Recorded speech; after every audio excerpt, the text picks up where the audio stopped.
Assalamualaikum warahmatullahi wabarakatuh. Bertemu lagi pada bagian kedua daripada penjelasan kebijakan akuntansi aset tetap. Perkenalkan, saya Ratnasari Susanti, Widya Iswara BPSDM Pemprov DKI Jakarta. Oke, masih ingat yang pembahasan kemarin, yaitu tentang definisi daripada aset tetap. Saat ini saya akan membahas selanjutnya adalah tentang pengakuan. Aset tetap diakui pada saat manfaat ekonomi masa depan dapat diperoleh dan nilainya dapat diukur dengan handal. Yang kedua, pengakuan aset tetap akan handal bila aset tetap telah diterima atau diserahkan hak kepemilikannya dan atau pada saat penguasaannya berpindah. Saat pengakuan aset akan dapat dihandalkan apabila terdapat bukti bahwa telah terjadi perpindahan hak kepemilikan dan atau penguasaan secara hukum.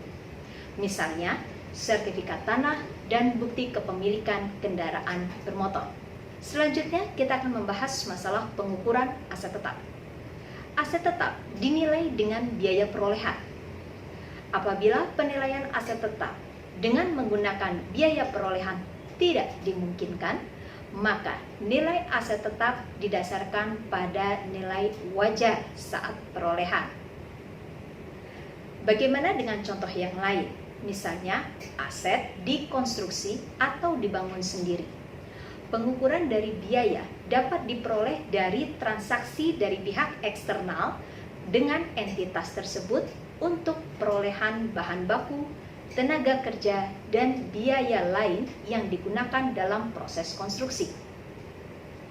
Biaya perolehan aset tetap yang dibangun dengan cara swakelola meliputi biaya langsung untuk tenaga kerja, bahan baku, dan biaya tidak langsung termasuk biaya perencanaan dan pengawasan, perlengkapan, tenaga listrik, sewa peralatan, dan semua biaya lainnya yang terjadi berkenaan dengan pembangunan aset tetap tersebut.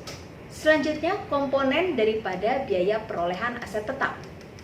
Komponen biaya perolehan suatu aset tetap terdiri dari harga belinya atau konstruksinya, termasuk biaya impor, dan setiap biaya yang dapat diatribusikan secara langsung dalam membawa aset tersebut ke kondisi yang membuat aset tersebut dapat bekerja dan penggunaan yang dimaksudkan. Untuk maksudnya adalah aset tersebut adalah siap pakai, jadi siap untuk digunakan. Contoh biaya yang dapat diatribusikan secara langsung adalah biaya perencanaan, biaya lelang, biaya persiapan tempat, biaya pengiriman awal, atau biaya simpan dan bongkar muat, biaya pemasangan, biaya profesional seperti arsitek dan insinyur, dan biaya konstruksi. Transaksi-transaksi terhadap aset tetap adalah masalah pengadaan aset tetap, penetapan dan mutasi aset tetap, pemanfaatan aset tetap, penyusutan aset tetap, dan penghentian serta pelepasan aset tetap. Demikianlah Bapak Ibu pengakuan dan pengukuran yang dibahas pada video kali ini. Nantikan video berikutnya, kita akan membahas beberapa contoh dan pengungkapan serta penyajian di dalam CALK. Wabillahi taufiq wal hidayah. Wassalamualaikum warahmatullahi wabarakatuh.